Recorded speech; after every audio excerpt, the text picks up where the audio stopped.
అన్నయ్య చిరంజీవి గురించి సందర్భం వచ్చినప్పుడల్లా చాలా గొప్పగా చెబుతుంటారు పవర్ స్టార్ పవన్ కళ్యాణ్.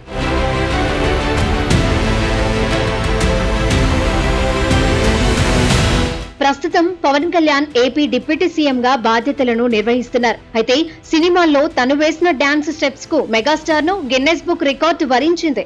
ఆదివారం హైదరాబాద్ లోని హోటల్లో గిన్నెస్ వరల్డ్ రికార్డు ప్రతినిధులు అలాగే బాలీవుడ్ హీరో అమీర్ ఖాన్ ఈ అవార్డును మెగాస్టార్ కు ప్రదానం చేశారు. దీనిపై లేఖ రూపంలో AP deputy CM Pawan Kalyan స్పందించారు.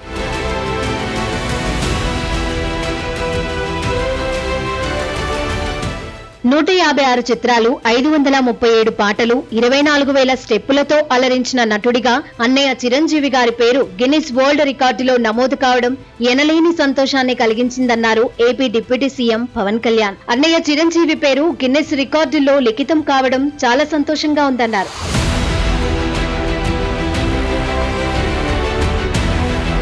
సినీ ప్రపంచంలో రికార్డులు, విజయాలు మెగాస్టార్ కు కొత్తేవి కాదని తెలిపారు. Guinness book of world records లో అన్నయ్య మెగాస్టార్ చిరంజీవి పేరు ఉండడం తనకు ఎంతో గర్వంగా ఉందన్నారు. The most prolific film star in Indian cinema అని అన్నయ్యను గౌరవించడం ప్రతి ఒక్కరికి ఆనందాన్ని ఇస్తుందని చెప్పారు పవన్ కళ్యాణ్. ఇంతటి అరుదైన ఘనతను సాధించిన అన్నయ్యకు హృదయపూర్వక అభినందనలు తెలిపారు. ఇకపోతే చిరంజీవి గిన్నిస్ బుక్ వరల్డ్ రికార్డులో స్థానం సంపాదించడం పట్ల సినీ, రాజకీయ ప్రముఖులు ఆయనకు అభినందనలు తెలిపారు. మరోవైపు మెగాస్టార్ ను ప్రశంసిస్తూ సోషల్ మీడియాలో అభిమానులు తెగ కామెంట్స్ చేస్తున్నారు. అలాగే ఏపీ ముఖ్యమంత్రి చంద్రబాబు నాయుడు, తెలంగాణ ముఖ్యమంత్రి రేవంత్ రెడ్డి, కేటీఆర్, నారా లోకేష్, దర్శకుడు రాజమౌళి తదితరులు సోషల్ మీడియా వేదికగా మెగాస్టార్ చిరంజీవికి శుభాకాంక్షలు తెలిపారు.